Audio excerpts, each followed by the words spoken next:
Gilmore Girls is the perfect example of a show accidentally doing its characters' astrology perfectly. And I say accidentally because I assume that Amy Sherman Palladino doesn't know that much about astrology, but if she does, she's a genius.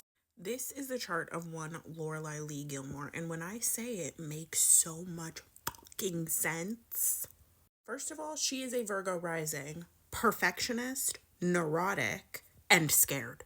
Also, everything just seems to go right for her. The thing that I never hear people talk about with Virgos enough is as much as they are like very hard on themselves and very down on themselves, they are kind of God's favorite. Like everything works out for them, regardless of if they stumble or struggle. Then we have Sun and Mercury in her second house. This is somebody who wants to and is making her money based off of her words, whatever money she has. It's a very tight conjunction between her Venus and her Saturn, almost at the exact same degree, with her Pluto being in the same house as her Venus, and this house being ruled by another malefic, Mars.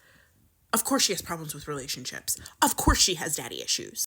This is also in the third house of siblings. Yeah, like no, Lorelai was not having any more children. Unfortunately, I know. No, she was not having any more children. And Rory does have a sibling, Gigi, but that sibling is born very late in her life, Saturn, and it is someone who she doesn't really have a strong relationship with.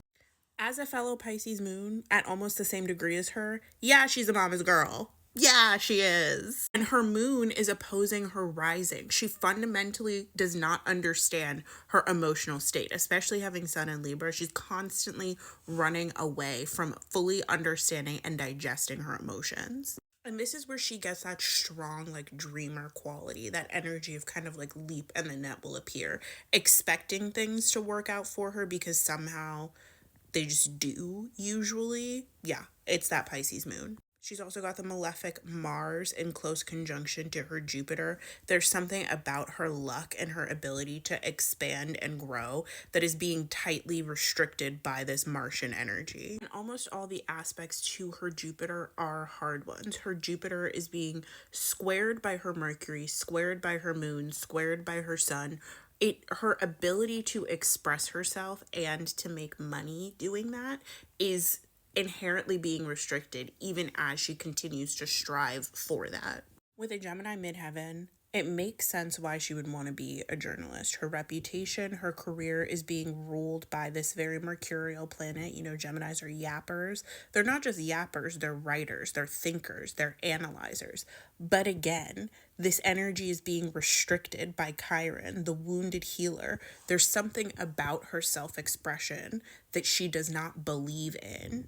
Rory Gilmore is a study in contradictions. She is the gifted child who grows up to be the thwarted adult. She's someone who's built herself and has been built up by her mother to be a paragon of virtue, but who shifts the goalposts of this virtue when something that she desires or something that she has done does not align with this virtuous posture that she wants to put out into the world. She strives for a career in a very public, face-forward industry, wanting to be a foreign correspondent a la Christiane Amanpour. But as we can see with all of these placements below the horizon in her chart, she's not someone who's very comfortable putting herself out there on a public stage. She craves love and deep connection, but whenever it comes time to solidify that connection and turn it into a permanent commitment, she runs away. If I was making a chart for this character based off of like any real birth chart that could possibly exist,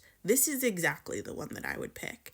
And it just makes so much sense with who she is as a character and who she becomes over the course of the series.